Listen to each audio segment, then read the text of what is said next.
Now, we all know my videos are a testament to why taking care of your mental health is important, because otherwise you end up like me. But this video will be the pinnacle of this running theme, because I wasn't even planning on making this video. In fact, I explicitly stated in a comment that I was not going to be making a video about the Game Awards before the Game Awards happened. But then, Jeff Keighley, in his oh-so-infinite Dorito Pope wisdom, decided to snub the greatest video game movie ever made. Objectively, no contest, and yes, I am laying the blame at his feet because he's a public face, and that makes it easier. I don't care what your quote-unquote opinion is, it's probably wrong. Unless, of course, that opinion, nay, that fact, is that Sonic the Hedgehog 3 is the greatest video game movie ever made. A movie that, for reasons only worshippers of giant owl statues in the middle of the woods know, did not get nominated for Best Adaptation at the 2025 Game Awards. Despite being eligible, the committee and Jeff Keighley just forgot. Well, I didn't forget, Jeff. An elephant never forgets, and neither does an unhinged megalomaniac with no more fucks left to give. Welcome to my prediction/hope/who gives one single iota of a shit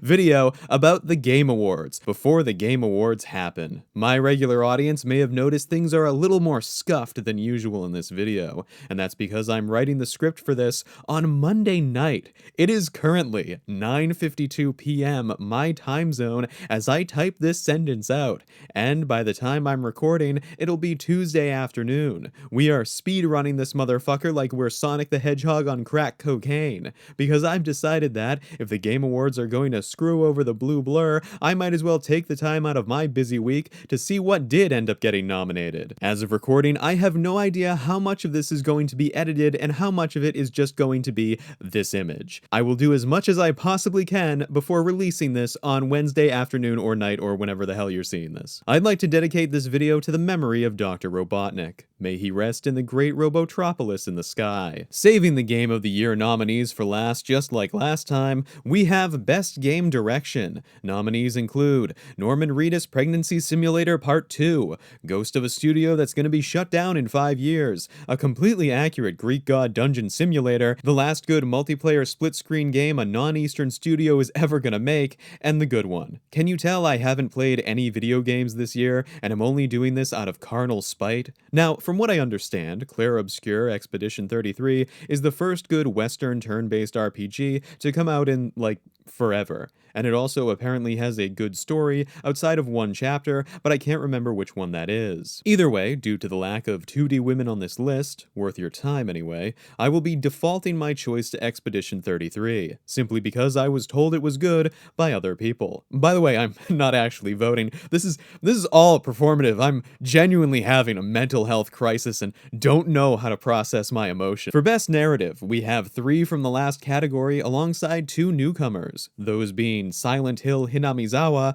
and this thing. Look, I've heard enough about just how dogshit the story for Kingdom Come Deliverance 2 really is. Something about a more linear narrative than the first, with a bunch of side stories that reek of BlackRock funding. I don't know, I don't really do the woke conspiracy nonsense anymore, since I just assume anyone in charge of anything big in the modern era is trying to psyop me. All I know is that it's not getting my vote, and Silent Hill F is because I like Higurashi. Apparently, there were complaints about this not being a Silent Hill game, or the narrative was too feminist. I mean, I don't know for sure, but I'm willing to have someone explain it to me in the comments. I will read whatever detailed diatribe you want to go on. Actually, you know what? Never mind. I changed my answer to Death Stranding 2 because of the Pecora side quest. Moving on! Best art direction is a no-brainer. It's Silksong. Look, I'm sure the rest of these games, except for Ghosts of Yotoi and Hades 2, look really beautiful and have their own unique styles, emphasizing their stories. But as someone who appreciates the simplicity of a smooth 2D art style, Silksong wins out for me. Even without having played the game, I can feel the soulfulness radiating off the in-game environments and the character models. Team Cherry worked hard on this, and the least they could do is be given credit for just how beautiful the game looks. Seriously, these guys knocked it out of the park, and I'm really happy to finally be living in a post-Silksong release era. See you guys in 3 years for the first round of DLC. Best score and music is next, and honestly, we could just skip this category because I've heard none of them. From what I understand though, Expedition 33 has some pretty soulful melodies emphasizing its dark fantasy setting, At the same time, Silksong also has a lot of memorable songs throughout, though none of which I've actually heard outside of those featured in the announcement trailer for the game's release. So yeah, not really a category I have enough standing to vote in, but I'd wager at least half of these have a pretty decent soundtrack, even the ones where you'd have to remove them from the game to make them good. Best audio design, Battlefield 6, shut up, fuck yourself. I like to shoot people. I like to shoot people in video games. There's nothing that makes me feel more exhilarated than firing my fictional fuckstick at someone on the other side of a map and spilling red pixels all over the screen. Am I getting my metaphors mixed up? Honestly, I couldn't give a solid shit if I tried. The reason I want Battlefield 6 to win, though, is because the clips I've seen that weren't Catboy/Catgirl aimbots have had some pretty decent sound quality to them. I like the clatter of the weapons and the smashing of machinery as the great militant war for the digital cityscape carries on. Someday, I will play Battlefield. But because I have a Sonic the Hedgehog franchise to 100%, that won't be for some time. Subscribe for no Battlefield 6 content. Trust me, it'll be worth the wait. That doesn't happen, because I'm not playing it. Holy shit, I should have slept instead of writing this. Moving on! Best performance, I genuinely wouldn't know. Give it to Daredevil or whatever. Or maybe Konatsu Kato. I heard her scream a lot and make plenty of frustrated grunting noises during a few Silent Hill F's trailers. No, but seriously, Japanese as a language is beautiful enough that I would just hand it to her.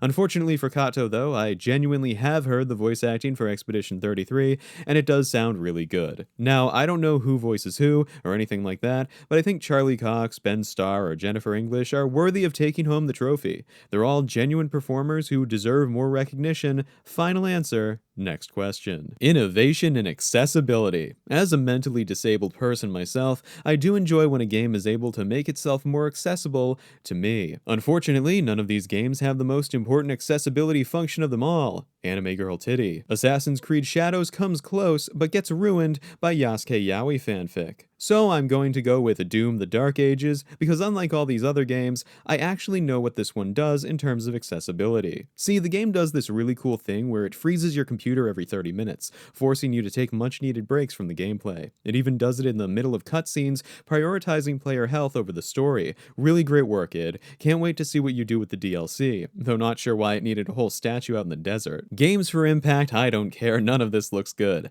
I was about to make a joke about how Lost Records, Bloom, and Rage just looks like the next de-evolutionary step for the Life is Strange franchise. That was until I saw that Don't Nod is actually behind it, and I didn't even notice while getting screenshots for the video. God, I love the French, always putting their silly little ideas into silly little video games. Given the word Impact in the title, I'm just gonna take the time to ask, is Genshin Impact shit right now? Like, I've heard mixed things about the Luna patches, and I stopped right near the beginning of Sumeru. Haven't picked it up since, outside of sometimes doing dailies for Primo so I can roll certain characters. But ever since I lost the 50-50 for Skirk, I just haven't had the motivation. Comment below if I should catch up on Genshin Impact for a special video I have planned in a few fucking years at this rate, or if I should just give up entirely. Best ongoing game. Well, I have to be honest here. Ever since I saw Hatsune Miku on top of Godzilla's head, I've kind of wanted to get into Fortnite. I've never played it and always assumed it was just a dumb Zoomer game, but now I'm starting to think about picking it up.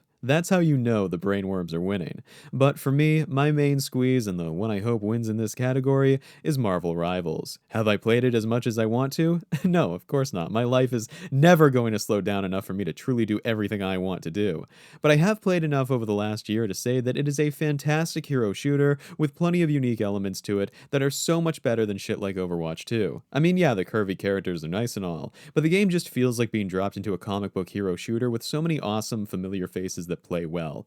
Which is exactly what it is. Cool, thanks, past me. You got it right. My mains are Luna Snow and Penny Parker, by the way. So yeah, I hope Marvel Rivals wins, even though I know Fortnite has it in the bag. I'm, again, not too knowledgeable about best community support games to truly decide on which one of them deserves to win. But you know what? I'll throw my hat in the ring and say that No Man's Sky deserves it. I might have said this last year, I'm not sure, but I like how the game has evolved from something you could barely play at all to a video game deserving of the years-long recognition it's been getting. I'm happy for the team behind it, and I hope it continues to build itself long into the future for years to come. God, the more I look at all this content and all this stuff and everything that's like impermanent and FOMO about it, I just get so overwhelmed. I don't want to give in, but when the world is becoming a live service game itself, how can you not? I am growing old, weak, and weary, and all I want is the time to start a video game from the beginning and watch it evolve over the years without falling behind. without becoming a husk of what I once was. Anyway, indie games. So look, I've heard of about half of these games, and even though Expedition 33 has a clear shot at winning, I do want to see Silksong take home the crown. The only other game I've heard of on this list outside Hades 2, but that doesn't count, is Blueprints. I don't actually know anything about this one, but the title seems cool, and so does the cover artwork, so maybe it has a chance to come out as a surprise winner. But yeah, I do hope Silksong wins, if only because Team Cherry deserves a win, and spoiler alert, I don't think it's going to wind up winning Game of the Year, even if I personally think it very much deserves it. Fuck, I just spoiled the fuck. Now, as for best debut indie game, yeah, I see it being Expedition 33 and Dispatch. While Dispatch got a lot of attention for the romance options, though, I've heard the story isn't actually that good. Very chock full of millennial humor from my understanding. I feel like when people are telling Phase Connect VTubers they probably aren't gonna like it, the game probably isn't up my alley. This sentence made at least one of you cringe, and I'm going to pretend like that was the point to save face. Though I'm surprised Expedition 33 is on any indie game list when it's really more like a AA game, like one of those middle-of-the-road games made by a fairly sizable company, but not one that could be considered mainstream and tentpole. I don't know, maybe I'm crazy, but I think I would have been more partial to an even smaller game getting the spotlight in the debut category, even if I don't know what that game could be. This isn't a lead into anything. I'm genuinely just sleep deprived and going insane. Best mobile game, and okay, look, I love Sonic the Hedgehog, right? And I know Wuthering Waves has entered the race to try and outgoon the likes of Brown Dust 2 and Azure Lane, but for me, it's Uma Musume Pretty Derby. Okay, let's just take a moment here. I need to confess something. I really, really love this game. This is literally the only game out of any nominated this year that I've actually been playing. Is it gacha? Yes, but what's great is that the gacha aspect isn't really the focus. The focus is instead on the stories of the horse girls you're trying to race into becoming world champions, or Japanese champions technically. Look, guys, look.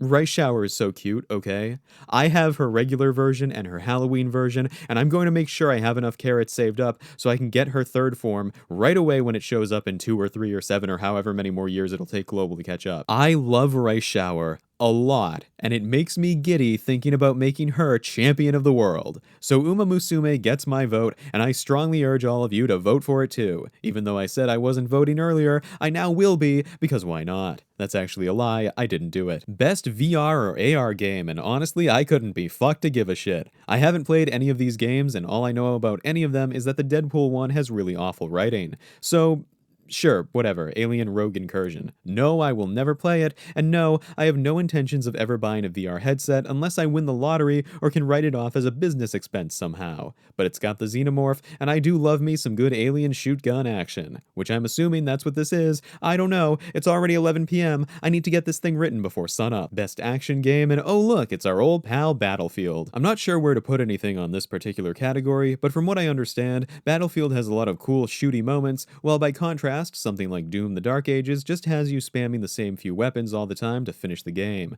At least that's what I've seen from what little gameplay I have seen. Not sure I can comment on the other games on this list, but I don't want Hades 2 winning because of a personal vendetta against the series' very existence. So yeah, Battlefield again sounds good to me. Best action adventure game is where we get into the weeds a little bit. See, I'm not too privy on many of these games, but I at least know that a few of them are real. Unlike me, I'm not real. This is a hallucination you're sharing with everyone else who's found this video. To my knowledge, that Indiana Jones game was a bit of a flop, and given Bethesda is slowly bleeding out on the ground while gasping for a last breath that is The Elder Scrolls 6, part of me wants to take pity on them. Unfortunately, Silksong deserves to win in every category it's been nominated for, so that's where my vote that doesn't exist is going, yet again. But what's an award show without Best RPG? You'd think something actually good outside of Expedition 33 would be nominated, but no, it's all fucking slop. Avowed, which I'm only just now finding out even came out, Kingdom Come Deliver Me from good storytelling, Monster Hunter Wilds and its limited time events and attempts at begging, pleading players to come back to the game, and The Outer Worlds 2, which is best known for being priced at $80 base game before generously lowering it down to 70, as if that was ever gonna help its sales. Seriously, where are any JRPGs in this category? What happened to Trails of the Sky First Chapter? I thought that was regarded pretty highly despite the censorship. You're telling me Like a Dragon, Pirate Yakuza in Hawaii was not good enough for this category? God, no wonder they didn't want Sonic competing. Just wait until you see the horseshit in that category. Now, I don't really have skin in the game when it comes to best fighting game. I only really know them based on their art styles and very little else, so I'll be judging entirely based on that. Fatal Fury, City of the Wolves. I don't care about any of the other games, though I won't lie. If someone asked me to try 2XKO with them, I would probably be willing to download the CCP spyware onto my 6-year-old Dell. Regardless, I'm not big on fighting games myself, and the only one I want to pick up someday, God willing, is BlazBlue. But who knows when or if that'll ever happen. I am too busy trying to figure out where the hell even this channel is going to go for the next few months. Best family game, Sonic Racing Crossworlds. I just think it'd be funny. Like, Crossworlds is dangerously overpriced for a Sonic racing game, but so too is Mario Bonanza and Donkey Kong World. Neither of those games are worth their $70 or $80 tag prices, so of course the Sonic racing game won't be worth the same either. Oh well, I wouldn't be all that miffed if LEGO Voyagers won, considering it seemed like a pretty cute game when it was announced. Best sim and strategy, you already know what I'm gonna say. Jurassic World Evolution 3. The pinnacle of any straight, white, red-blooded American man gaming experience is dinosaurs. And believe me, with the probable improvements to the game's formula, third time is the charm. You know, part of me wants to make a Jurassic World Evolution series on my channel, but I don't think I ever will, considering how many plans I've made and fucked up already. Then again, I like dinosaurs, and why not spin every single plate at once, just to see the pattern on the ground they make when they all come smashing down. I don't care about any of these other games, by the way. I know nothing about them, and never will. Moving on. Best sports or racing game, no-brainer, Sonic Crossworlds. I don't really care about sports video games myself, but I've grown more forgiving of them in recent years. After all, players always know the type of game they're gonna get, and the formula is pretty cookie-cutter. It's difficult to insert one's college-programmed agenda into a video game about real people, though I'm sure by the time the decade is over, these smarmy fucks will find a way. Best multiplayer game is one I'll never be able to speak to because I will forever be alone, in my cave, watching the endless rain as I carve drawings into the wall slowly with a stick. This is how my existence will play out, forced to reckon with the fact that I will forever be less than human. Anyway, I think Arc Raider should get it because, unlike these other games, it actually looks fun to play alone. But seriously, I think Peak might take it. I've seen enough of it from Hololive Advent and Sameko Saba to know that it's a really fun time. So that works as a substitution, even if my lone wolf mindset would like the former to get the award instead. Alright, now we're here. The big one. The reason I made this video in the first place. Best Adaptation. Obviously, Sonic 3 should be on here, but it's not because the committee would have known it would have swept. They'll probably make some half-hearted joke about it on stage to try and sweep it under the rug, but I believe this was done on purpose, because Sonic doesn't fit the bill of video games being taken seriously by the public. Video games need to be serious business, and the stories they adapt need to be serious too. Otherwise, how will people know that our digital toys are worth more than a few button presses? As someone who watched every adaptation on this list except for Splinter Cell,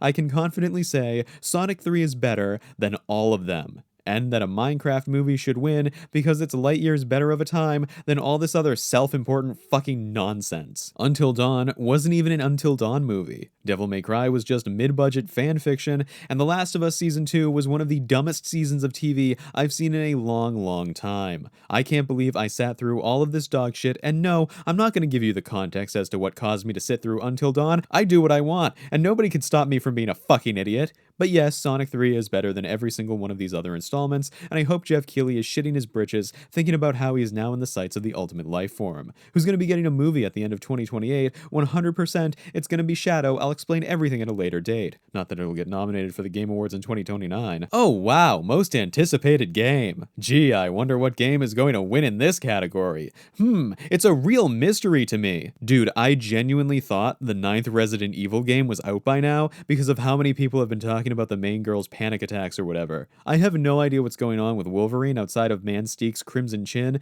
and the Witcher IV drip is probably light years away, at least to my knowledge. So yeah, GTA 6 sweeps it, there's no context. And it'll sweep it again next year when Rockstar delays it to March 2027 this spring. Now, I was going to skip over this one, but given recent events, I decided to do a very small paragraph on this instead.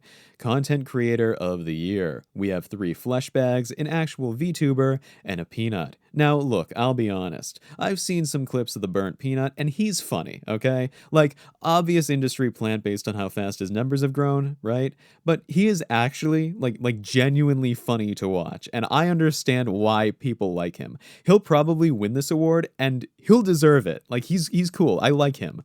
But, but, he is not a VTuber.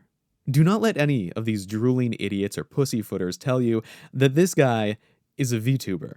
He's not. He's just a guy with a borderline Snapchat filter. And if for some reason that falls under your definition of VTuber, get out. I'm serious, stop watching the fucking video. I don't want your viewership. Unsubscribe, turn off notifications, whatever you have to do to not be here. You're a blight on my community, and I don't want you in it. Anyway, best of luck, hope he wins. So none of these next categories matter that much to me, so we're gonna speed run them now, it's approaching midnight. Best esports game is Mobile Legends Bang Bang because I like the name and this character design specifically. Best esports athlete is Brock the Hawk. Best esports team is Gen G because they're the only ones here who look like they mean business. And finally, Genshin Impact for player's voice. Not because it's any good, but because I want this masked character whose name I can't be fucked to remember in my bed at all times. And now we finally come to the final category of the night, Game of the Year. And between all of these games that are duking it out for the biggest award of the night, I really don't care who wins. Look, it's been a pretty good year for gaming, at least when it comes to indie titles, but I've been spending most of my gaming hours either training Rice Shower and El Condor Pasa, skating around Marvel-inspired levels as Luna Snow, or getting to know my students in Blue Archive a little too well, if I'm being entirely honest here. And while I definitely want to play Death Stranding 2, Silk Song, and Donkey Kong at some point, they're also sequels to pre-existing games, which is fine, and I think in Silk Song's case, an exception to the rule, considering its new gameplay style and how long people have been waiting and all that jazz. But Expedition 33 seems to be the only one that is, entirely, a game that stands on its own merit, which I find interesting. Not that these other games don't have their own individualization, of course, but they're all based on properties that came before. Expedition 33 is a new IP, a new story, and doesn't have a world we're expected to know beforehand. And maybe that's why so many have been drawn to it. I really want Silk Song to win, but I also think Expedition 33 winning would be a huge statement, a massive fuck you to AAA developers that have been shoveling shit down our mouths for years. That you can actually make a good game on a high-end budget by just being a fucking fun game. Now, I want to end this with an actual statue prediction, not that nonsense I said about Doom the Dark Ages DLC earlier, although that would be funny if that turned out to be the case. No, instead, I want to propose something entirely out there, something I actually haven't heard anyone say yet. With the statue's glowing red wings, the sword, the armor, the bear head, all this other crap, I think a lot of this is more symbolic than anything else. I think this is a ruse to make us believe it's something it's not. And my crackpot theory, my entirely out there prediction as to what this could be? Berserk.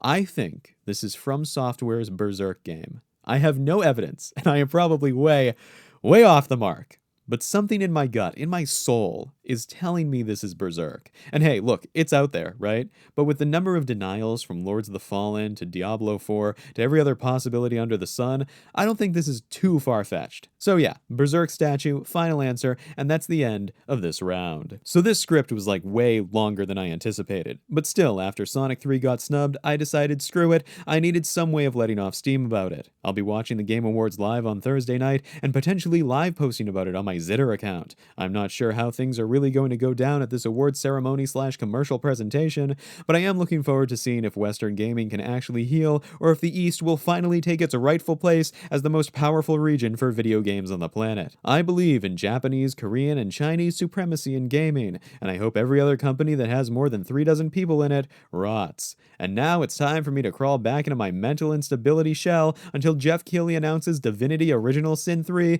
and validates the latest leaker.